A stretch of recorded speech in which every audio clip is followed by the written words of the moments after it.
بسم اللہ الرحمن الرحیم۔ السلام علیکم۔ شام کی سرزمین وہ زمین ہے جو اللہ کی پسندیدہ زمینوں میں سے ہے۔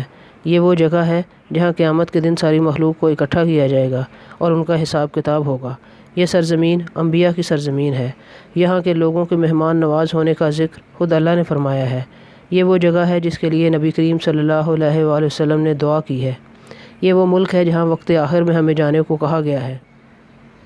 امام مہدی علیہ السلام کا ہیڈ کوارٹر بھی شام ہی ہوگا۔ حضرت عیسیٰ علیہ السلام کا نزول بھی شام کے شہر دمشق میں ہونا ہے۔ ملک شام کی اس اہمیت میں صرف موجودہ دور کے شام کا ذکر نہیں ہے، بلکہ وہ تمام علاقے بھی شامل ہیں جو بلاد شام میں تھے، جن میں اردن، فلسطین، لبنان اور ترکی کے کچھ علاقے بھی شامل ہیں۔ یمن کے بارے میں بھی ارشاد فرمایا گیا کہ ایمان اور حکمت تو یمن والوں میں ہے۔ تو آئیے شام اور یمن کی اہمیت احادیث کی روشنی میں جاننے کی کوشش کرتے ہیں۔ مسند احمد اور ترمذی شریف میں حضرت زید بن ثابت رضی اللہ تعالیٰ عنہ سے روایت ہے، رسول اللہ صلی اللہ علیہ وآلہ وسلم نے فرمایا، شام کو خوشخبری ہو۔ ہم نے عرض کیا، یا رسول اللہ صلی اللہ علیہ وآلہ وسلم، یہ کس لیے؟ فرمایا، اس لیے کہ اللہ کے فرشتے اس پر اپنے پر بچھائے ہوئے ہیں۔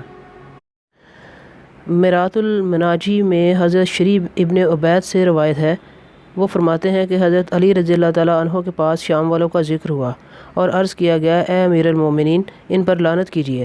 فرمایا، نہیں، میں نے رسول اللہ صلی اللہ علیہ وآلہ وسلم کو فرماتے سنا ہے کہ ابدال شام میں ہوں گے۔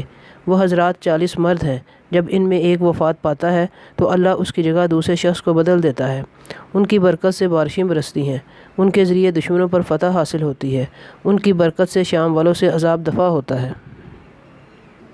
کتاب الفتن میں حضرت کعب رضی اللہ تعالیٰ عنہ فرماتے ہیں، ہومس کے لشکر کا ایک شہید 70 آدمیوں کی سفارش کرے گا، اور دمشق والے جنت میں سبز کپڑوں کے ساتھ پہچانے جائیں گے، اور اردن والوں کا لشکر قیامت کے دن عرش کے سائے میں ہوگا، اور فلسطین والے وہ لوگ ہیں جنہیں اللہ تعالیٰ دن میں 2 مرتبہ دیکھتا ہے۔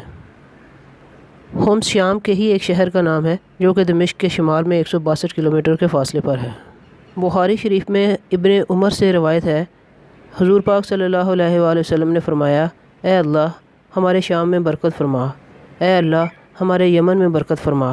صحابہ نے عرض کیا، یا رسول اللہ صلی اللہ علیہ وآلہ وسلم، اور ہمارے نجد میں؟ فرمایا، اے اللہ، ہمارے شام میں برکت فرما، ہمارے یمن میں برکت فرما۔ صحابہ نے عرض کیا، یا رسول اللہ صلی اللہ علیہ وآلہ وسلم، اور ہمارے نجد میں؟ میرا گمان ہے کہ تیسری بار فرمایا، وہاں زلزلے اور فتنے ہوں گے اور وہاں سے شیطان کا سینگ نکلے گا۔ نجد کون سا علاقہ ہے، اس کے بارے میں کئی رائے موجود ہیں، لیکن اکثریتی رائے کے مطابق نجد سے مراد عراق کی سرزمین ہے، جہاں بہت سے گمراہ فرقوں نے جنم لیا۔ رسول اللہ صلی اللہ علیہ وآلہ وسلم کی وفات کے کچھ عرصہ بعد سے عراق میں بہت سے فتنے رونما ہوئے، جن میں جنگ نہروان، واقعہ کربلا، بنو امیہ اور بنو عباس کی لڑائیاں، تتاریوں کے خون ریز مارکے، گمراہ فرقوں یعنی خوارج، شیعہ، معتزلہ، جہمیہ، مرجیہ وغیرہ کا ظہور بھی یہی ہوا۔ موجودہ دور میں داعش کے فتنے کا آغاز بھی عراق سے ہی ہوا ہے۔ مسند احمد اور ابو داؤد میں ہے، رسول اللہ صلی اللہ علیہ وآلہ وسلم نے فرمایا، معاملہ اس حد تک ہو جائے گا کہ تم لوگ متفرق لشکر ہو جاؤ گے، کوئی لشکر شام میں اور کوئی لشکر یمن میں اور کوئی لشکر عراق میں ہوگا۔ ابن حوالہ نے کہا، یا رسول اللہ صلی اللہ علیہ وآلہ وسلم، میرے لیے کوئی جگہ اختیار فرمائیے اگر میں یہ وقت پاؤں۔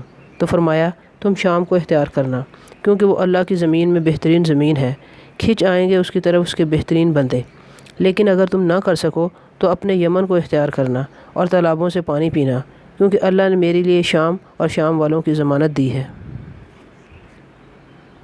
مرات المناجی میں ہے، رسول اللہ صلی اللہ علیہ وآلہ وسلم نے فرمایا کہ میں نے ایک نور کا ستون دیکھا جو میرے سر کے نیچے سے چمکتا ہوا نکلا حتیٰ کہ شام میں ٹھہر گیا۔ ابو داؤد میں ہے، رسول اللہ صلی اللہ علیہ وآلہ وسلم نے فرمایا، بڑی جنگ کے دن مسلمانوں کی پناہ گاہ غوطہ ہے جو اس شہر کے کنارہ میں ہے جسے دمشق کہا جاتا ہے، یہ شام کے بہترین شہروں میں ہے۔ ابو داؤد میں ہی ہے، اجمی بادشاہوں میں سے ایک بادشاہ سارے شہروں پر غالب آ جائے گا سوائے دمشق کے۔ کتاب الفتن میں حضرت کعب رضی اللہ تعالیٰ عنہ فرماتے ہیں، زمین کا سر شام ہے، اس کے 2 پر مصر اور عراق ہیں، اس کی دم حجاز ہے اور دم کے بل بوتے پر باز اڑتا ہے۔ کتاب الفتن میں عبد الرحمن بن جبیر بن نذیر سے روایت ہے کہ ہرقل روم کا بادشاہ کہتا تھا کہ ہماری اور عرب کی مثال ایسی ہے کہ ایک آدمی کا گھر ہو، پھر وہ کچھ لوگوں کو اس میں ٹھہرائے اور ان سے کہے کہ جب تک تم اس کی اصلاح کرو گے اس وقت تک تم اس میں رہو، اور خبردار اس میں فساد نہ کرنا ورنہ میں تمہیں نکال دوں گا۔ ایک مدت تک وہ لوگ اس گھر کو آباد رکھیں۔ پھر ایک دن مالک نے دیکھا کہ انہوں نے اس کے گھر میں خرابی کر رکھی ہے، تو اس نے انہیں گھر سے نکال دیا اور دوسروں کو لایا اور ان کو اس گھر میں اسی شرط پر ٹھہرایا جیسے پہلے لوگوں کو ٹھہرایا تھا۔ پس یہ گھر ملک شام ہے اور اس کا مالک اللہ تعالیٰ ہے۔ اس نے یہاں بنی اسرائیل کو آباد کیا۔ وہ اس کے رہائشی بن کر ایک مدت تک رہے، پھر وہ بدل گئے اور انہوں نے فساد مچایا۔ اللہ تعالیٰ نے ان کا فساد دیکھا، انہیں وہاں سے نکال دیا۔ ان کے بعد ہم نے عیسائیوں کو ایک زمانے تک اس میں آباد کیا۔ پھر اس نے ہمیں دیکھا کہ ہم بدل گئے ہیں اور ہم نے فساد کیا، تو اس نے ہمیں نکالا۔ اب اے عرب کی جماعت، تمہیں وہاں پر آباد کیا ہے۔ اب تم اصلاح کرو گے تو تم اس کے اہل رہو گے، اور اگر تم بدل کر فساد کرو گے تو اللہ تعالیٰ تمہیں بھی پہلے لوگوں کی طرح وہاں سے نکال دے گا۔ ترمذی شریف میں ہے، جب اہل شام میں خرابی پیدا ہوگی تو تم میں کوئی خیر اور بھلائی نہ ہوگی۔ میری امت میں سے ایک گروہ ایسا ہے جس کی ہمیشہ مدد اور نصرت ہوتی رہے گی، اور کسی کا ان کی مدد نہ کرنا انہیں نقصان نہیں پہنچائے گا یہاں تک کہ قیامت قائم ہو۔ ترمذی شریف میں ہے، ایک صحابی نے رسول اللہ صلی اللہ علیہ وآلہ وسلم سے پوچھا کہ آپ مجھے کہاں قیام کا حکم دیتے ہیں؟ پس نبی اکرم صلی اللہ علیہ وآلہ وسلم نے اپنے دست مبارک سے شام کی طرف اشارہ کیا اور فرمایا، اس طرف۔ ترمذی میں ہی ہے، حضر موت کے سمندر کی طرف سے قیامت سے پہلے ایک آگ نمودار ہوگی جو لوگوں کو اکٹھا کرے گی۔ عرض کیا گیا، ہم لوگ اس وقت کیا کریں؟ فرمایا، تم ملک شام میں سکونت اختیار کرنا۔ حضر موت یمن کا علاقہ ہے۔ مسلم شریف میں ہے، تم جزیرہ عرب میں جہاد کرو گے اور اللہ تعالیٰ اس میں تم کو فتح عطا فرمائے گا۔ پھر تم فارس میں جہاد کرو گے اور اللہ تعالیٰ اس میں تم کو فتح عطا فرمائے گا۔ پھر تم روم میں جہاد کرو گے اور اللہ تعالیٰ تمہیں اس میں فتح عطا فرمائے گا۔ پھر تم دجال سے جہاد کرو گے اور اللہ تعالیٰ تم کو اس پر فتح عطا فرمائے گا۔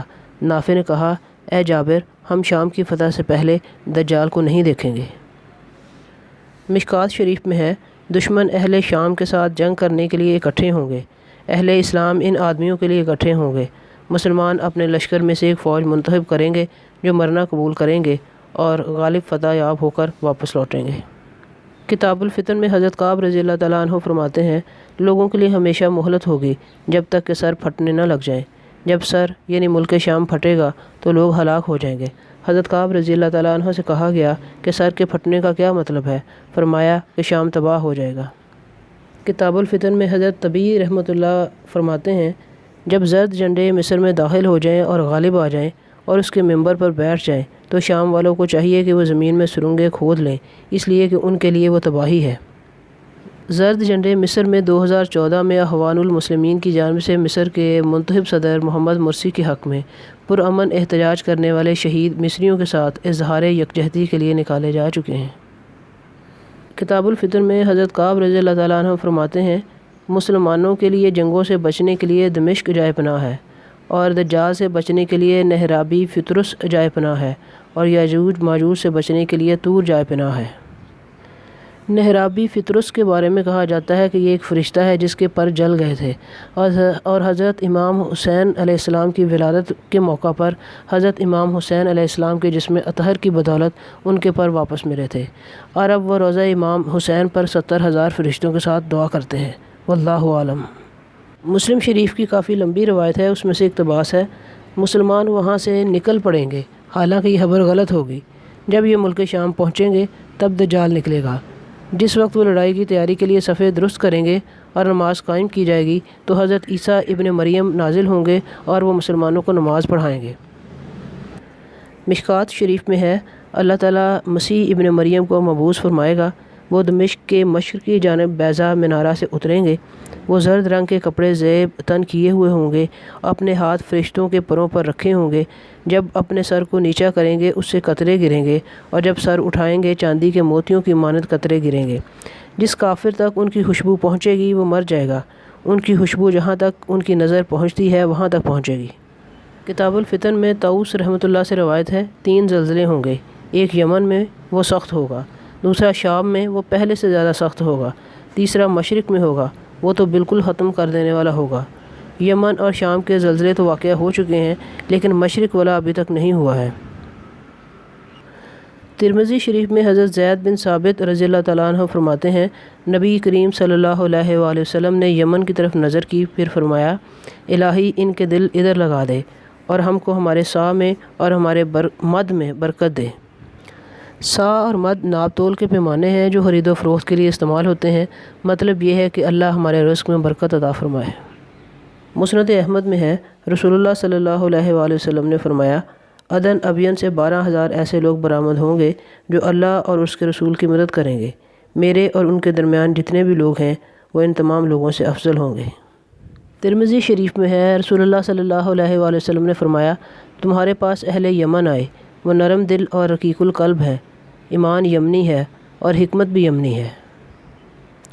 بخاری شریف میں ہے، رسول اللہ صلی اللہ علیہ وآلہ وسلم نے یمن کی طرف اپنے ہاتھ سے اشارہ کرتے ہوئے فرمایا کہ ایمان تو ادھر ہے یمن میں، ہاں، اور قساوت اور سخت دلی ان لوگوں میں ہے جو اونٹوں کی دمیں پکڑے چلاتے رہتے ہیں، جہاں سے شیطان کی چوٹیاں نمودار ہوں گی، یعنی ربیہ اور مضر کی قوموں میں۔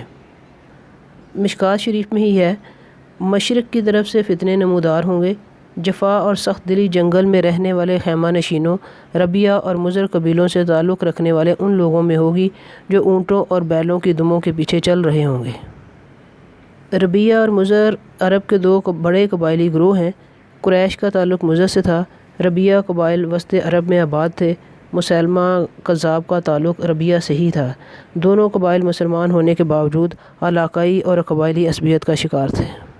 کتاب الفتن میں ہے، حضرت ابی ذر رضی اللہ تعالیٰ عنہ فرماتے ہیں، سب سے پہلے فساد مصر اور عراق میں ہوگا۔ مسلم شریف میں ہے، عراق اپنے درہم اور کفیز کو روک لے گا اور شام اپنے مدی اور دینار کو روک لے گا، اور مصر اپنے اردب اور دینار کو روک لے گا، اور تم نے جہاں سے ابتدا کی تھی وہیں لوٹ جاؤ گے، اور تم نے جہاں سے ابتدا کی تھی وہیں لوٹ جاؤ گے، اور تم نے جہاں سے ابتدا کی تھی وہیں لوٹ جاؤ گے۔